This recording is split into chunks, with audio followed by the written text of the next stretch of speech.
Now I'm going to show you how to use your crosshatch ruler bar. I'm going to show you how to attach it, and then I'm going to teach you how to use it. So you have all these pieces. You have these thumb screws in a few different sizes. The way it works is you have this groove right here, and when you install this bar, before you attach it here at the end, you need to slip these into the groove. Once they're in the groove, then we're going to attach this piece to it. So one goes in each hole, and then the larger thumb screws will go on those nuts, or bolts, sorry, with the washer. So the washer first, and then this thumb screw. Now, you're actually going to want to slide this back and forth, so it isn't supposed to be incredibly tight, because we're going to move it around.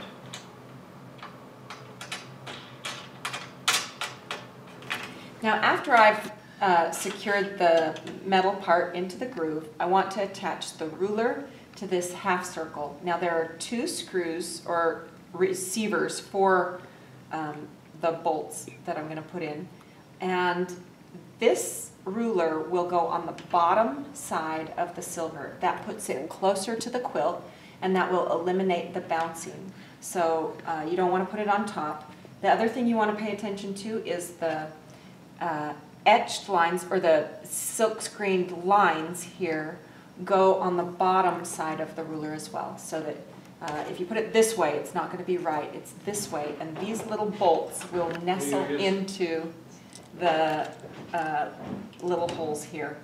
So I'm going to put the first one here in the center. I'm going to drop that in and screw it into the hole there.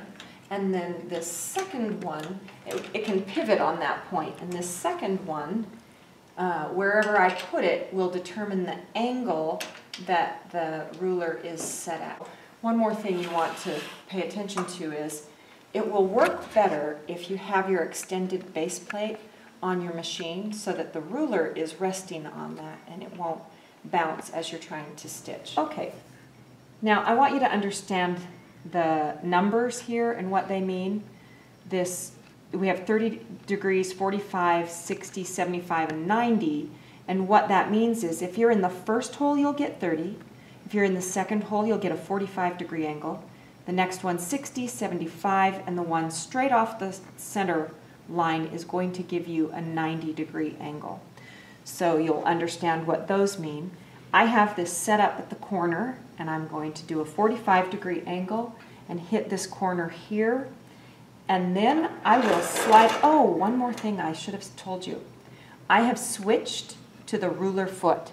So here on my machine, I have the ruler foot on there so that it can rest against the edge of this ruler without jumping on top of the ruler or slipping it anyway. And so I hold the machine,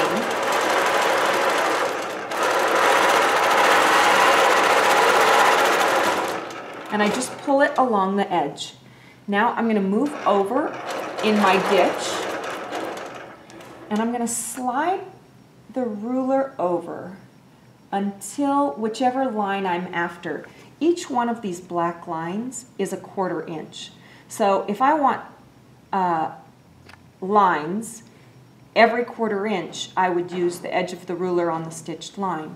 The next one will give me 1/2 inch, 3/4, 1 inch. So you can choose your spacing by lining up the previous stitching with the black line there.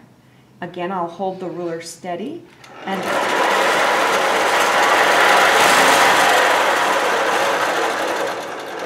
I move up the leg.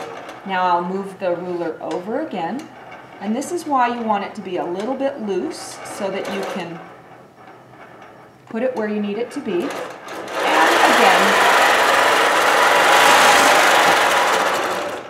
you stitch. So this will give me all of my lines at that angle. To do my lines going the other angle, I'm going to swing the ruler around. I'm going to put this pin in this hole, and I'm going to stitch back the other way, and I will have a beautifully cross-hatched border.